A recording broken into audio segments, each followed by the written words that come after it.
My name is Alex, and this is the first of 3 stories that changed how I see the world after sunset. When I was 14, my friends and I treated the old Millwood Park as our personal kingdom. It was our escape. One sweltering August night, my 2 best friends, Jake and Leo, decided we weren't ready to go home. The park was ours, or so we thought. We claimed our usual spot on the highest platform of the wooden play fort, a structure that felt like a castle in the dark. That's when we heard the first noise. It wasn't an animal. It was a soft, rhythmic tapping, like a small hand patting against the plastic tunnel slide. We froze, listening. The sound stopped. We laughed it off, blaming the wind. But a minute later, it came again. This time it was a voice, a tiny, whispering voice from deep inside the same slide, clear as day. It said, "I'm stuck." My heart jumped into my throat. I called out, "Hello!" A moment of silence, then the whisper returned, "Help me." I had to look. I climbed into the slide's entrance, the cold metal making me shiver. I slid down, expecting to find a lost child. The slide was completely empty. I scanned the ground below. Nothing. No one could have gotten out that fast. As I stood there bewildered, the same small voice echoed from the top of the slide where my friends still were.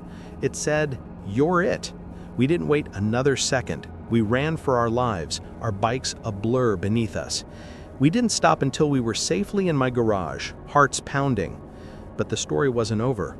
A soft knock came from the side door. We went dead silent. A woman's voice, sweet but unnatural, called out, "Hello, were you children just at the park?"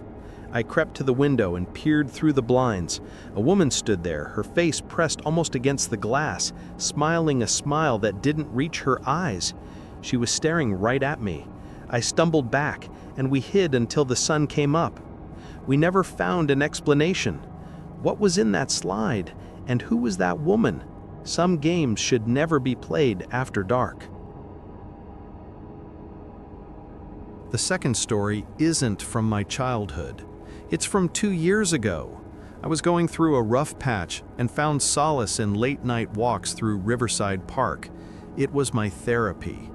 One Tuesday, around 10 p.m., I noticed a man. He was just sitting on a bench, shrouded in shadow, wearing a dark jacket with the hood up. I passed him, giving a wide berth. That's when I heard the footsteps behind me. I stopped. They stopped. I walked faster. They matched my pace perfectly. A cold dread washed over me. I glanced back. The man from the bench was now walking, his head down, but his direction was unmistakable. He was following me. I broke into a sprint, my lungs burning, not daring to look back until I hit the well-lit main road. When I finally did, he was standing at the park's edge, a still dark silhouette, just watching me. I stayed away for a week, but the memory gnawed at me. I went back during the day, a foolish attempt to reclaim my space. The bench was there, ordinary in the sunlight, but as I got closer, I saw deep, frantic scratches in the wood. They formed no words, just a chaotic pattern, as if someone had tried to claw a message. I never walked in that park again. Why did he choose me? The most dangerous predators are the patient ones.